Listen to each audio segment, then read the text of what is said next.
Hello students, this is lesson 4 for the chapter Morphology of Flowering Plants. Here in this part of the video, the part 2 of the leaves will be discussed. So in the last class we discussed about the characteristics, parts, types and venation of leaves. So in this part, a very important aspect of leaves will be discussed again, and this term it is called as phyllotaxy. At first, let's discuss about the term phyllotaxy. The mode of arrangement of leaves on the stem and its branches is called phyllotaxy. So this is how the leaves are arranged upon the nodes on the stem, and this whole term it is only regarded as phyllotaxy. This phyllotaxy it is of three types, and these three types are alternate or spiral phyllotaxy, opposite phyllotaxy and whorled phyllotaxy. As you can see in the diagram that they are arranged more systematically, regularly and mathematically so as to get a proper exposure to sunlight and avoid overcrowding.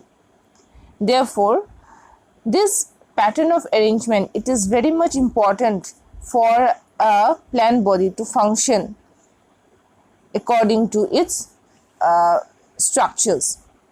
For the leaves, so such kind of patterns or arrangement is much required, as the food production as it takes place upon the leaves. Now let's come to the types of phyllotaxy.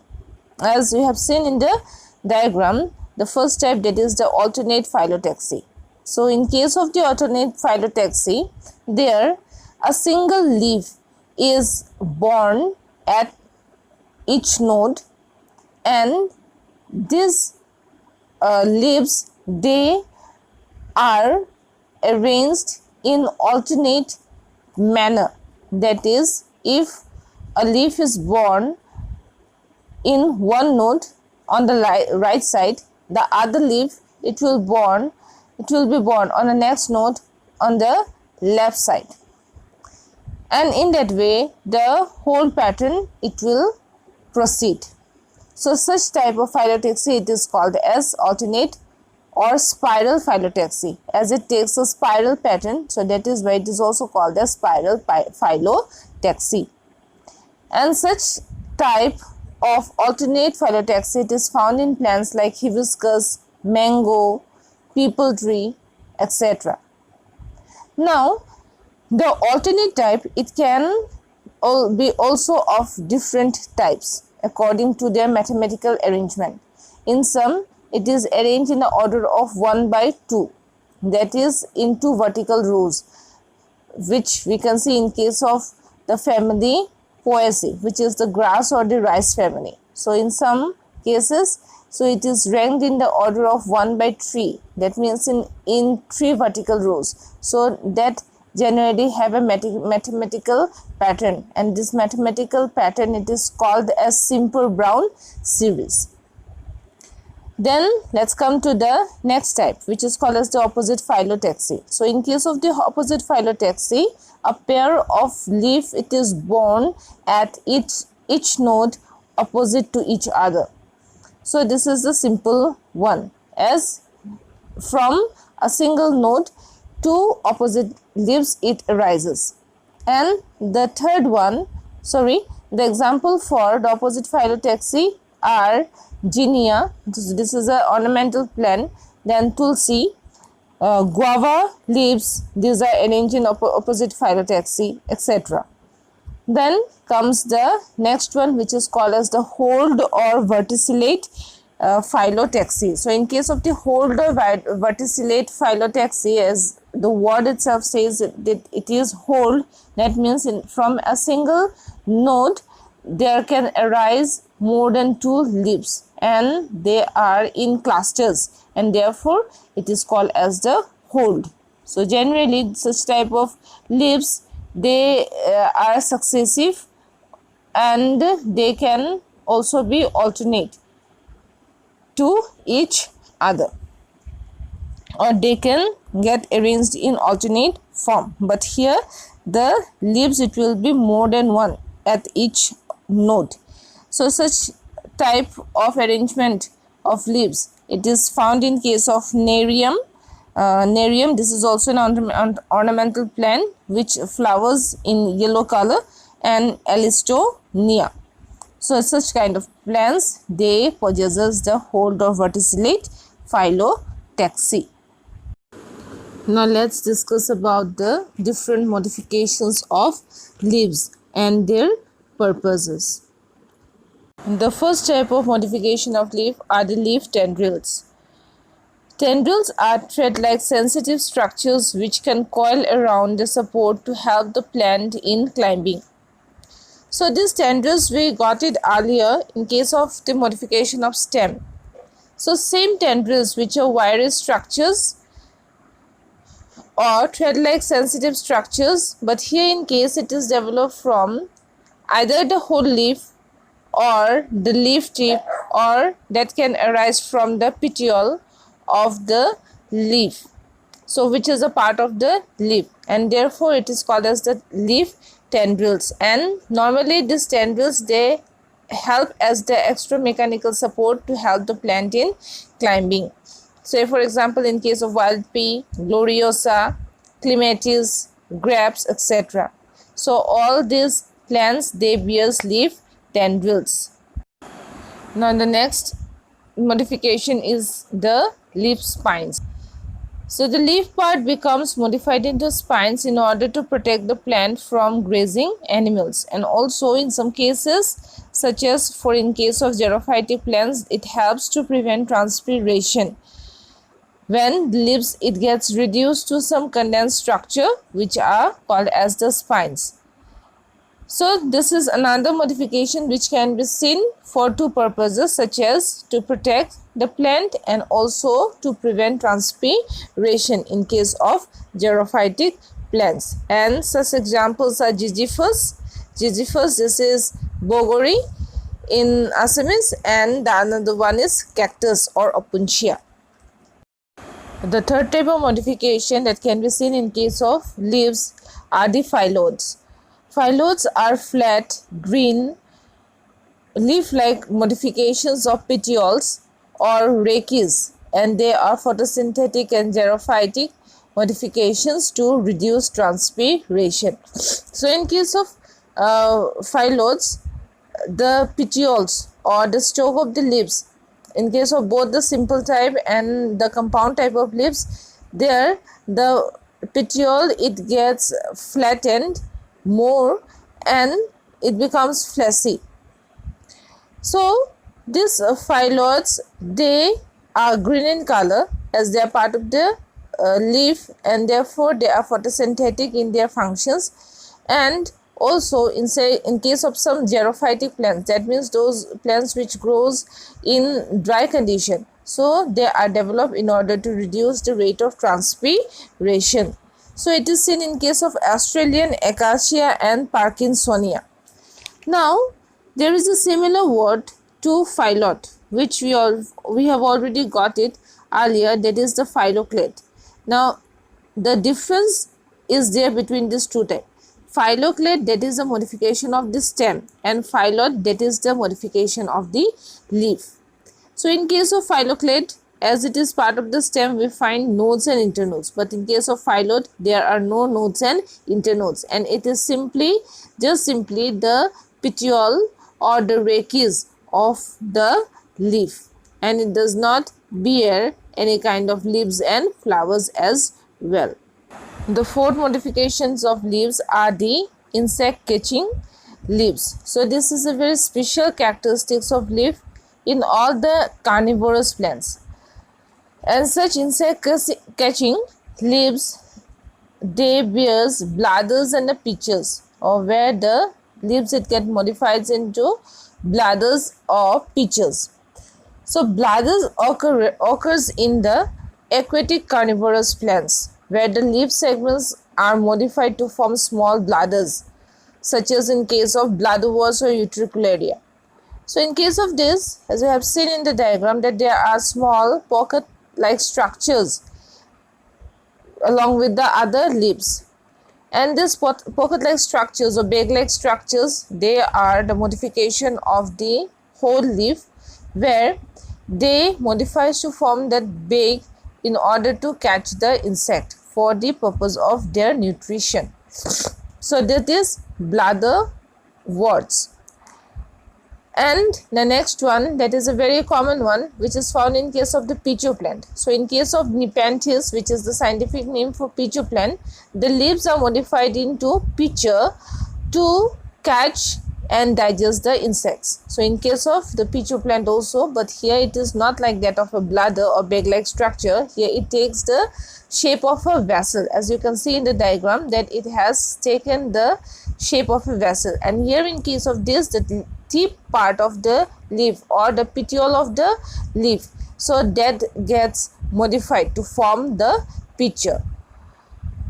So in case of all these type of modifications, so the main purpose it is to catch the insect, and therefore they are always part of the carnivorous plants. Then the next type of modification are the reproductive leaves.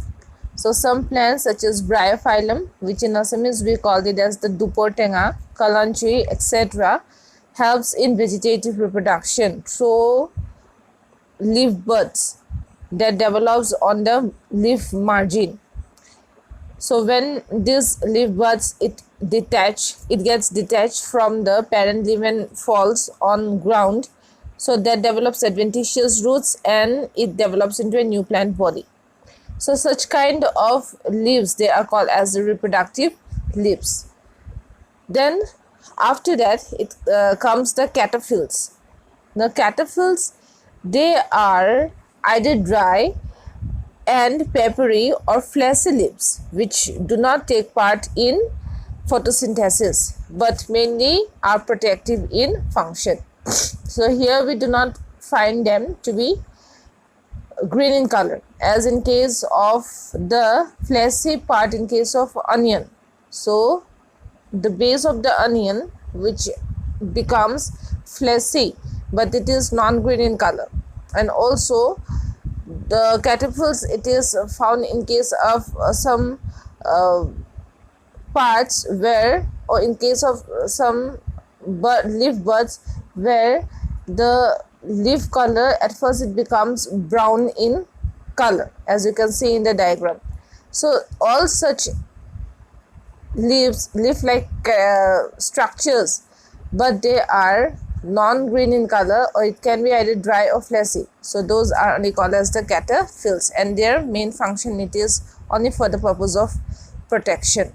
So that is another modification of the leaves. Then lastly comes the storage leaves. So there are also some leaves which takes the function of storage. Say for example in case of xerophytic plant, so there we find aloe vera, sansevieria, or all the succulent plants which are used as an ornamental one in the living rooms. So all those, they belongs to the storage leaf category. Also in case of some plants, in case of some lower plants, there the leaves or the in some flowers the sepals and the petals, they takes the function of leaf. So in such cases they are called as the foliar leaves. So all this, it all belongs to the modification of leaves. Now let's discuss about the primary functions of the leaves.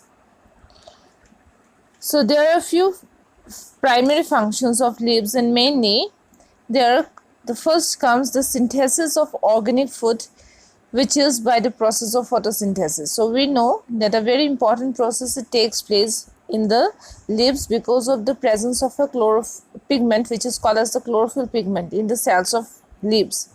So there the synthesis of the organic food, which is glucose, it takes place by the process of photosynthesis, that means in presence of light. Then next comes the gases exchange takes place through stomata. So stomata, these are small pores which are found over the surface of the leaves, and mainly it is found towards the lower side of the leaf, that is the abaxial side. So there, through stomata, which are small pores, the exchange of gases such as carbon dioxide, oxygen, that takes place into and outside the leaves. Then third comes, the leaves are the main seat of loss of water, and the process is called transpiration. So we know that water it is absorbed by the roots, but the excess water that is taken away or that is released into the atmosphere again. And this whole process of the loss of water, it takes place through the stomata of the leaves, and it is called as transpiration. Then comes the fourth point, and it says that it helps in protection of terminal and axillary buds.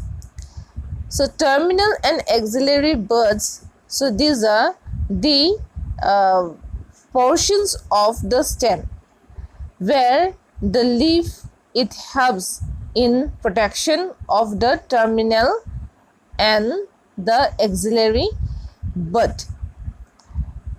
And at last comes again a very important function, that is translocation of water and mineral salts and organic food through the veins and the veinlets. So as we know that the lamina of the leaf, it bears the veins and the veinlets, and these veins and the veinlets, they possesses the vascular bundles. So as we know that water and mineral salts, it is brought from the root to the leaves, and after the photosynthetic process, the organic food that is formed, so it is again taken to other parts of the plant body. So this whole translocation, it takes place through the veins and the veinlets.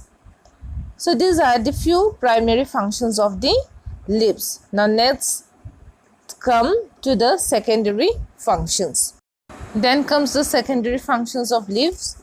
So as we have discussed about the modifications of leaf, so the purposes of different modifications, that only becomes the special functions of the leaves apart from the primary ones.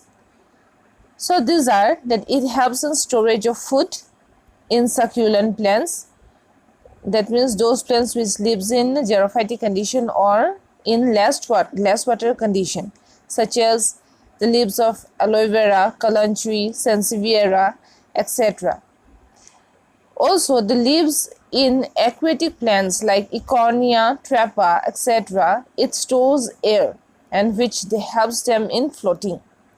Similarly, in case of the epiphytic plants, those plants which grows over other plant body, so such plants are called as the epiphytic plants. So these epiphytic plants, they also the leaves, it helps in trapping the water molecules.